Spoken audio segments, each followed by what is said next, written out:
is how you know I'm serious. Oh no! Oh my God!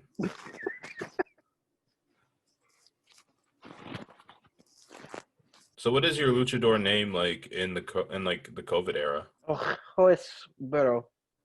What is it? Joes Burrow. I can't trill my R's. Burrow. Perro?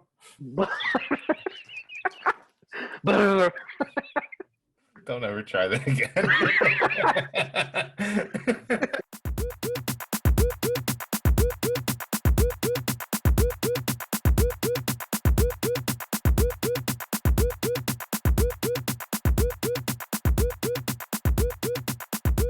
Welcome to Mac Football Forever. I'm Alex Alvarado.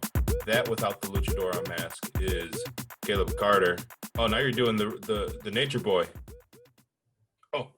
Oh, woo! We made it. The championship week. Hope you like delayed audio or delayed visuals. Yeah. Yeah. We've gotten through 6 weeks of football, and here's our reward. A MAC championship game. We kind of thought that, or we were at least open to the thought that the very realistic possibility that the MAC championship game could feature some weirdness, if some team that we don't think is as good got in because of a better win percentage or whatever than a team that played more games and was probably better, whatever. We thought maybe there's going to be some madness there. Are we going to get the best result in the end? Is it even going to be worth it? Blah, blah, blah. We are getting the two best teams in the MAC right now in the MAC championship game, and that's the most important thing. Yeah, and that and the health and all that, but as far as football itself is concerned, we are getting the two best teams in the MAC. Yeah, and if we were looking at the MAC after 3 weeks, like when we were doing who's the best defensive player, who's the offensive player, at that time, if you said who is your two best teams, it's Western and Buffalo, and there's really not a question. Right now, Ball State got rid of the question, threw it out the window. It's all them. They've finished on a 5-game win streak. They're playing their best football. They're coming up with big plays and big moments, and just generally playing a fun style of football right now. So we're going to get into the MAC championship game. We're going to preview it a little bit. A couple things that we want to start with. Away from the MAC championship game, though, Dustin Crum, he is coming back for the 2021 season. He was a quarterback that a lot of people love. Draft experts and nerds really, really like him. They hyped him up. But he is coming back for a senior season. He's not going pro just yet. Probably a smart move. It's his move, so it doesn't really matter. But I'm looking forward to another year of Dustin Crum, and when we do our team previews, we're going to be hyping up Kent State a lot more because that makes them an instant contender. They're going to have they're going to have the benefit of another offseason of development for a lot of those young guys. They're going to have so many weapons next year, even with the potentially losing a couple this year. But for now, we're going to have another offseason of talking up Dustin Crum, only seeing a little bit of what his potential was, and then, if we're lucky, full-fledged season next year where he gets to put it all on display. Absolutely. Yeah, and moreover, before we move on, hopefully. Yeah. With some of the coaching spots already being filled up prematurely, hopefully it also means that Sean Lewis is staying, which means we're stuck with the fun playing style too. So it won't be a boring version if all stays as well. Kind of closer to – no, you know what? Let's stay away from it. Trayshawn Hayward, he's in the transfer portal. We're not going to go over too many names in the transfer portal just now. He's the only name I want to go over for today because he is an outstanding football player. He had All-American accolades in 2019. He had a pretty decent 2020 season, and he was a big reason why Western was in the thick of it all year long. He is leaving. I think it's for his final year, so he'd be a grad transfer elsewhere. Sucks to see him go. I mean, it's definitely it's going to leave a mark in Kalamazoo. Yeah, and they're going to have a lot of things to figure out defensively. They have a couple players who are really explosive on the defensive line and in the secondary, but I mean, they're going to need to find out something if you lose somebody like Robert Spillane and Trayshawn Howard in back-to-back years. They're going to be hurting a little bit there at linebacker next year. So good luck to him finding a spot. He's going to find a spot somewhere where he can play right away, obviously. But aside from that, Western's got to figure a lot of stuff out with its defense, and this hurts going right into the start of the offseason. Yeah, in one of our group chats, one of the names I kind of floated out because this move made me think of a particular action linebacker that transferred out, Juwan Johnson. And him transferring from NIU to TCU for his final year, it wasn't, he didn't have like the same accolades, didn't have like the same, production in the Big 12, wasn't always going to, and it didn't help or hurt his NFL prospects, I don't believe. Like, I just think that he would have had the same footing either way. It doesn't really matter. But, it's just one of those things where, he's a very good linebacker, very good football player, and he's got another year to live out his life, and he's going to try it somewhere else. Hopefully we'll see him on Sundays and see him do the same thing that Robert Spillane's doing. Yeah, seriously. Lord knows the NFL or guys are making their impact finally. Between Spillane, like Pat O'Connor finally making a big play in the backfield the other day for the Bucs, and along with the usual suspects and Crosby and Mack. So looking forward to seeing if a guy like Hayward is doing something like that in a year or two's time. Last bit of little news before we get into the MAC championship game, and it's a pretty good transition to go into there. Caleb Huntley's not going to play in the MAC championship game. He hasn't played in the past few weeks because of a rib injury, and I know that because he tweeted out earlier that he is declaring for the NFL draft. He's not going to play in the MAC championship game or in any bowl game, mostly because of his health. But also looking forward, he's just already come out and said, just don't expect me for 2021. And so as we talk about guys that could make their impact in the NFL, hopefully Huntley is one of them because he is a, rib injury aside, and I think he had a leg injury a few years ago, ankle injury, something like that. Yeah. So. Those injuries aside, he is sturdy when he is out there, and he is, when he takes on 2 hits, 3 hits, at a time, 25 times a game, he is incredibly fun to watch. So hopefully he has some of those days on Sundays moving forward. And as we've talked about before, he's an unconventional runner for a guy who even runs the way that he does, full throttle ahead, not much left or right, but can make the slight cuts that you have to be able to make if you're going to want to be able to play at the next level.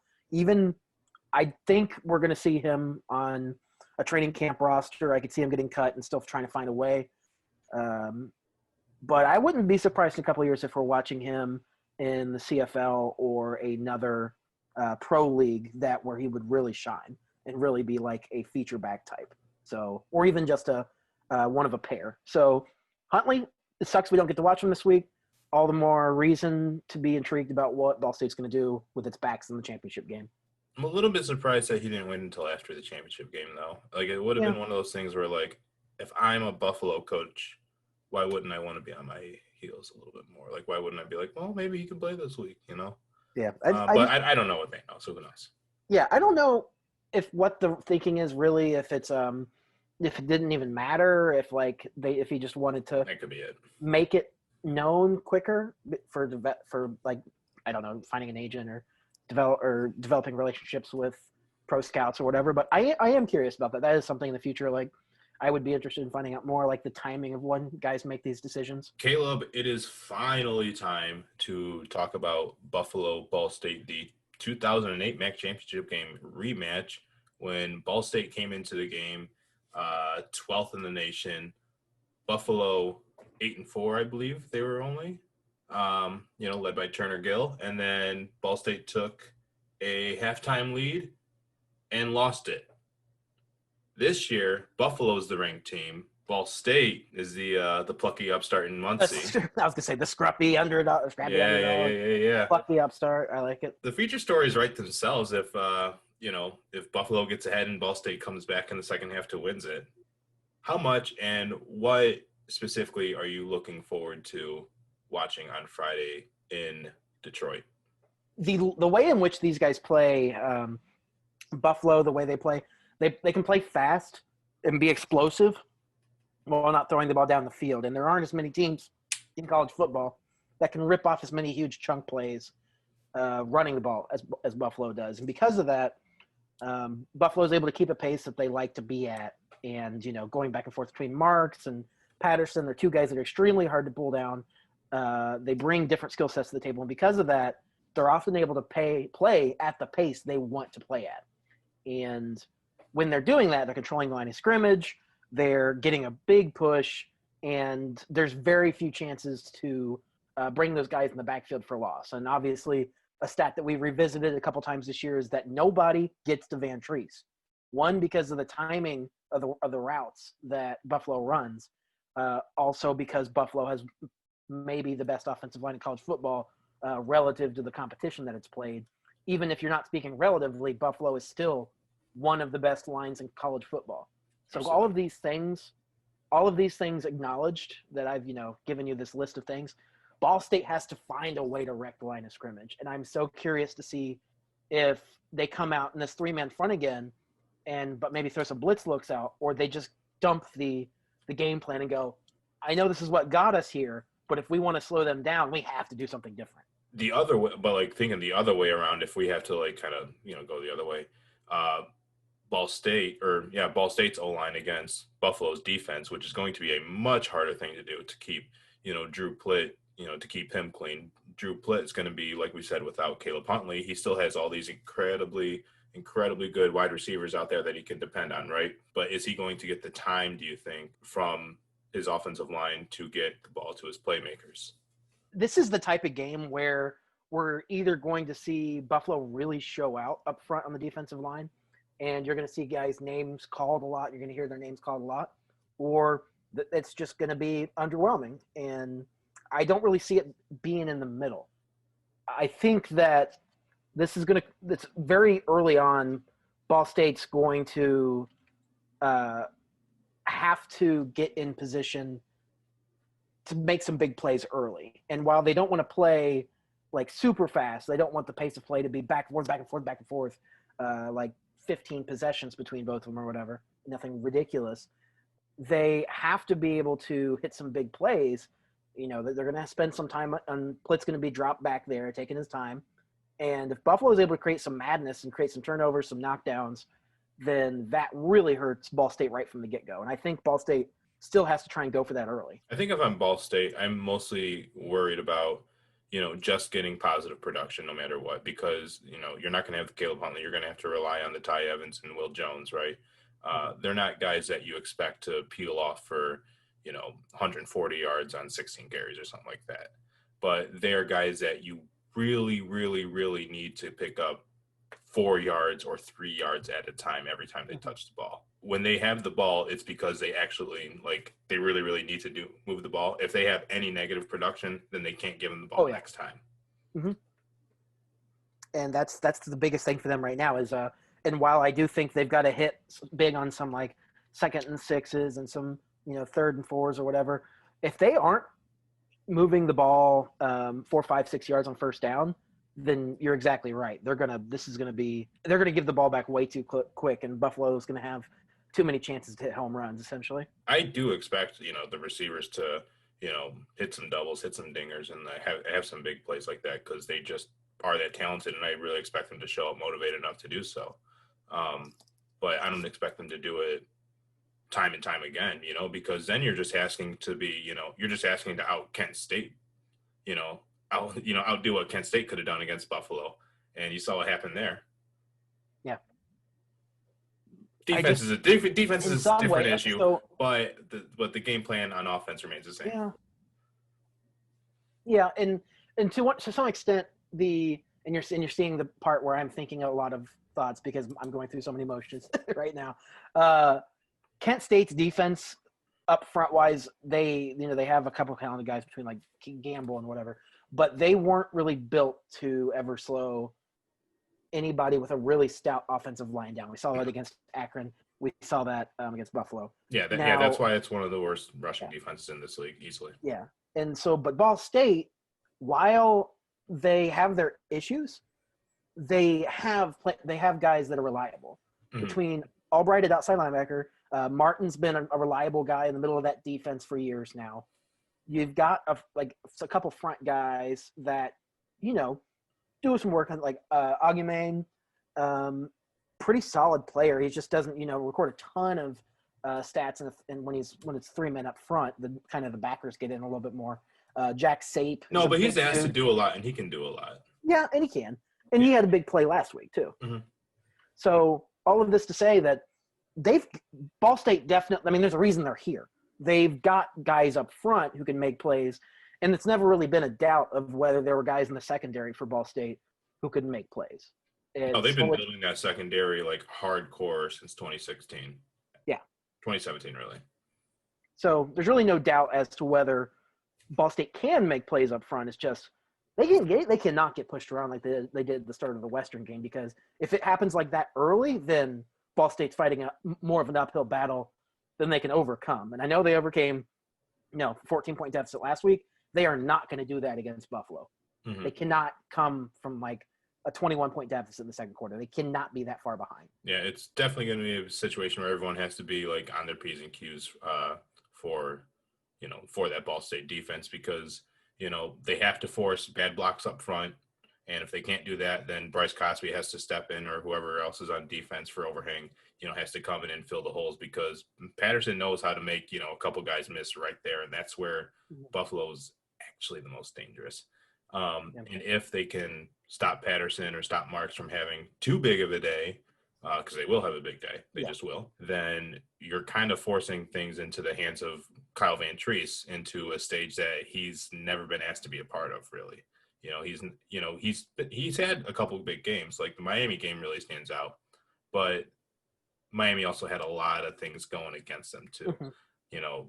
Ball State's secondary is so much harder to compete against. In that part of the matchup, I would choose Ball State's secondary. So if you're Ball State's defense, try to force them to be a little more two-dimensional, which is weird, because when we talk about defenses, it's like, make them one-dimensional. No, you have to force them to be two-dimensional. I mean, but what you're saying is they got to stop the run. And even stopping the run for Ball State isn't necessarily creating losses every play. It's not even stopping the run. It's stopping some runs sometimes. You have because to you just can't ask for it all. You cannot allow hello, Captain Obvious. Let's not allow 15-yard rushes. But if they are getting Buffalo in 2nd and 9, 2nd and 8 consistently, that would go such a long way. Because if Buffalo feels like they got to come out and throw the ball one-on-one between Nunn and like Antonio Phillips or something, then maybe Ball State wins some of those matchups. Maybe Ball State creates a play in the backfield that makes a difference in a game like this. Mm-hmm. One of the last points on that I kind of want to hit on before, we kind of trail off into the end of here. Maybe a thought that like I kind of had about Ball State, all year long, and I wasn't sure how much I felt about it until I saw it all on display at Western. Ball State is, and this isn't, a knock against anybody else, and this isn't to say that Ball State's the best. Ball State's probably the most complete looking team in the conference in terms of like what kind of diverse talents and how strong and how fast they come out of different spots in each side of the field. Buffalo's very good at, dominating in the run. Western's very good at, throwing it deep when it has that stuff going for them, right? And so is Toledo too. But as far as complete talent goes at like 22 spots in the field, the kickers too. The kickers are actually pretty good too. So I got to, say 24, I guess. I think Ball State might be the most complete team in the MAC. And maybe, just maybe, I don't know if that'll get them to win. At least get them to cover. Oh, well, that's not even sexy, Alex. What are we doing here? Before we get into our end segment, I do want to share with you guys a couple of our keys that at least I came up with. We'll run through those really shortly because we talked about some of those, some of the points previously. A couple things from me. Ball State's got to create tackles for loss. It's not easy to do against Buffalo, but somebody's got to do it this week. Antonio Phillips and AJ Uzodinma have to win some one-on-ones in order for Ball State to either, pick up some big third down stops, pick up some turnovers. They got to slow the game down, and they have to find a way to win in the turnover battle somehow. Buffalo is a top 10 team in the country in terms of turnover margin per game. Did you have any one or two things that Ball State has to do, Alex? I'm just going to stick to just no negative plays. Just no negative plays out of the running backs. I think that might be the biggest key for me because some plays could just as easily be 1-yard gains or 5-yard losses. So a couple of my keys for Buffalo were to expect different looks and be prepared for things maybe you haven't seen a lot on film from Ball State this year. Maybe they picked up on some things from defensive looks that Ball State only showed a few times this year. Obviously, Buffalo wants to dictate the pace. They are one of the best teams in the country in the FBS at, getting themselves set up for short opportunities on third down. They convert over 50% of their third downs. They are one of the best teams in the country defensively. And when they get into the red zone, they score. Really, EMU was the only, of all teams, randomly enough, was one of the only teams in the conference this year, or was the only team in the conference this year that converted at a higher percentage. But when Buffalo gets in the red zone, they score touchdowns. So if you're Ball State, you gotta come up with some stops when Buffalo is like marching towards red zone territory. If you can get stops and force Buffalo into a few 40-yard field goals, that's a win. That's a win, baby. That's what you want if you're Ball State.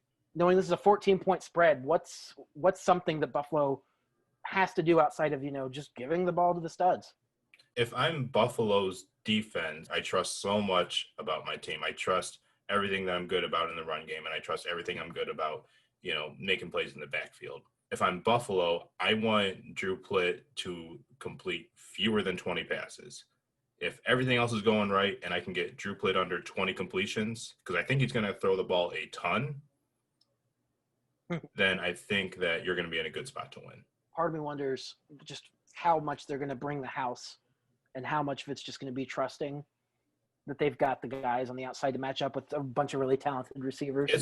It'll take a lot of it'll take a lot of diversity out of the defensive play calling and the personnel and all that stuff. But I think that Buffalo definitely has enough to get it done. One quick game before we head out. We're just going to draft, and we didn't do this with any particular science or anything like that. Nothing concrete here. This is just kind of like for fun fodder.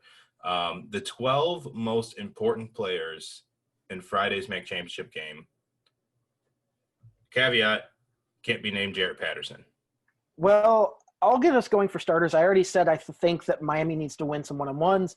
I've been talking about Uzodinma all year, but I think this week, Antonio Phillips, who has not really made like a ton of really big plays as far as like interceptions or anything along those lines. He should be a guy who can make big plays, either whether it's big knockdown passes or maybe he does come up with a forced fumble or something in a big moment. So Antonio Phillips is my first pick. Cornerback blitz, or this is time to do it. This is the game. Hey, man, he gets in on tackles all over the field, so who's to say he doesn't get a cornerback blitz or punch a ball out in the secondary? Number 2 pick on here, I'm taking Johannes Tyler. Johannes Tyler, and I tweeted this out, so you're allowed to at me. Regardless of class, I think he might be the best NFL wide receiver prospect in the MAC right now. Like, I'm so astounded with, his development over, this year and the way that he's performed this year, the way that he's just like big man to like every catch that he's had. And yeah, he's incredible. He's a great target to have. And he's going to give Buffalo's defense, some things to think about. I feel like we've given Johannes Tyler as much love as like any skill player in the conference for the last 3 weeks, but it's for good reason. I could see him having a big game. Next off, again, another what seems like a duh, but Kyle Van Treese. He's not been asked to throw the ball around a lot in a lot of games this year. The Miami game is where he really got to show out.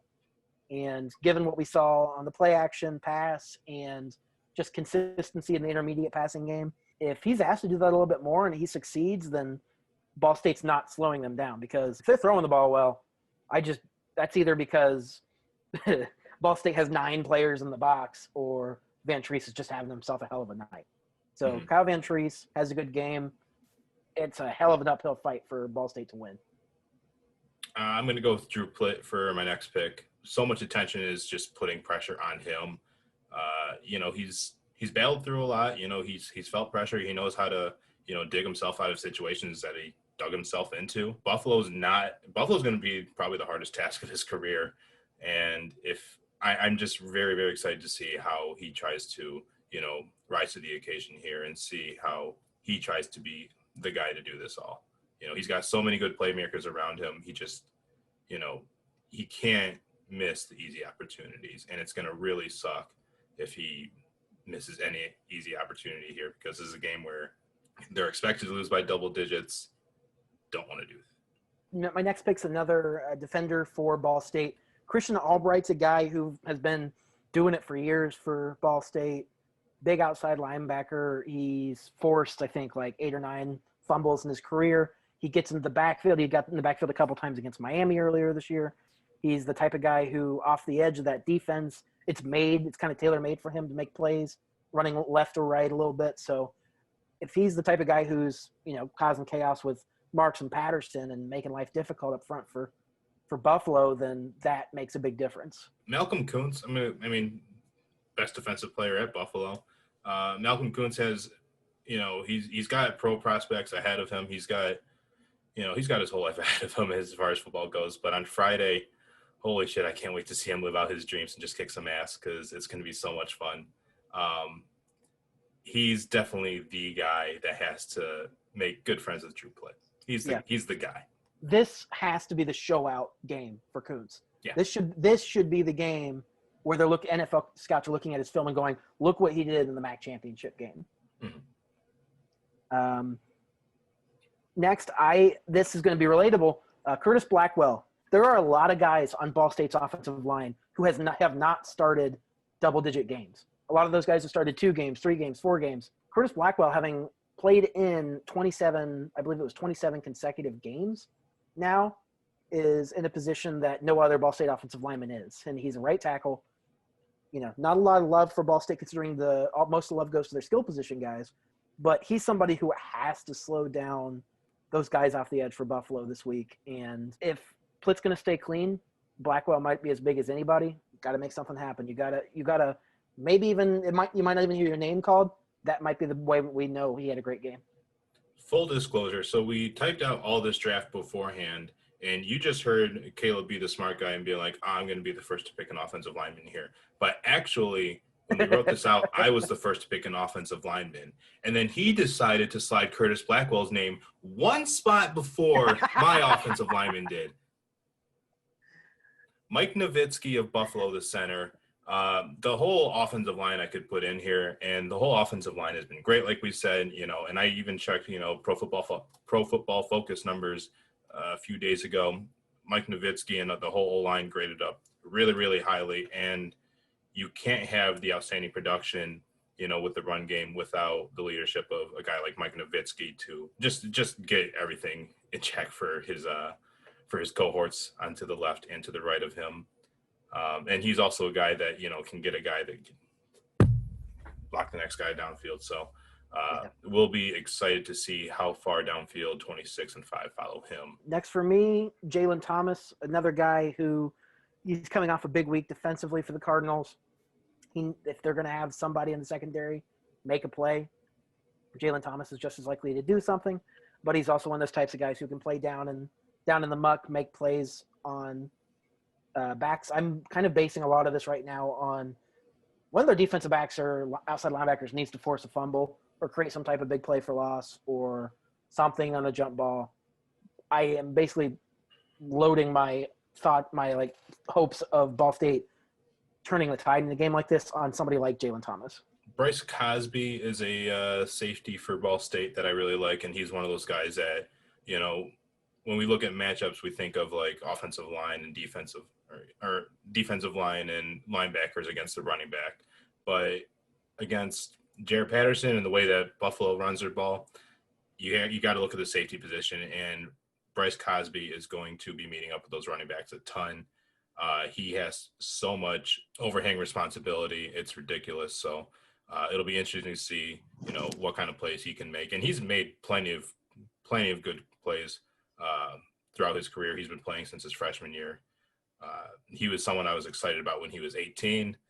And now that he's a grown man, I'm excited to see, what he can do on Friday. I'm excited about whatever he can do on Friday. I'm tired of saying it, but Antonio Nunn's my next guy. Ball State or Buffalo's really only had one guy as their go-to all year. It's never been in question. If they're going to create passing plays down the field, it's going to be Nunn. Maybe Ball State directs enough attention away from him or toward him that somebody else is the beneficiary this week. But in all likelihood, Antonio Nunn's going to be the guy making game-breaking play on a couple deep balls. My last pick is actually all of Buffalo secondary, but I'm just going to single out one guy and say Roy Baker, the cornerback. I think with the most experience too. Ball State's got a lot of good talent and a lot of good receivers. Antoine Davis, Justin Hall, Johannes Tyler. It's pick your poison. It's really hard. Good luck, Roy Baker. Good luck. I don't know who you're going to be covering, but they're all going to be really difficult to cover. And if you can come through with, a couple knockdowns, doesn't have to be any interceptions, just some knockdowns, keep Drew Plitt under that 20 completions mark, like I said earlier, you might be in good business. Absolutely. Caleb, we didn't even make any predictions yet. Who do you think is going to win this game? Me too.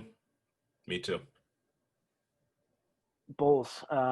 This is Buffalo. This is we're looking at two teams that have changed the trajectory of their program in a short amount of time, and both coaches have found the formula that works for their school. Leipold just does it a little bit better, and he's been in this championship game scenario before. He's played it at the highest levels of Division III football. His team's completely bought in.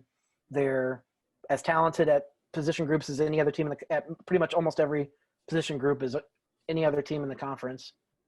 I think the one advantage Ball State has is wide receivers, and if Plitt and crew go crazy, then maybe this works out. But in a fast game where Marks and Patterson are as explosive as they are, there's a good chance that they are running Ball State ragged. So my final prediction is Buffalo 49, Ball State 31. I don't have a final score in mind like you did. That's pretty impressive. But I am with you, and I will say that I am going to pick Buffalo here. It's really I mean, the opening line was like a 14-point spread, and even like that feels very, very wide. Feels a little bit too wide, to be honest with you. But I'm excited to see the fight that Ball State gives. They've been ready all year for this game. They've been ready for this game ever since whenever last year ended, which was 3 years ago at this point. You know, Mike News got his team at a good point, at a good place. But I am going to pick Buffalo here. Like you said, I think that the experience of just being in this championship run just a couple years ago should help out not only Lance Leipold, not only his coaching staff, but the players that were, you know, around. And maybe they weren't all playmakers at the time, but they've been through this before. And they know what to expect, and they know that, you know, Ball State's going to give it their all, but I think that Buffalo's is going to be better. I wonder how many long field goals we're going to see. I mean, I kind of mentioned this point earlier. If Ball State forces several 40-yard Buffalo field goals, then if I'm looking at the stats column and I see 3 40-yard field goals for Buffalo at the end of the day, I'm going to think, oh, God, Buffalo or Ball State had a chance for this one. Caleb, it's been fun talking action all year with you. We're going to keep this going, obviously. Yeah. We still have Friday to look forward to. We'll have probably another episode this weekend. We have so much more coming up. We have off-season reviews. We have an award show coming up.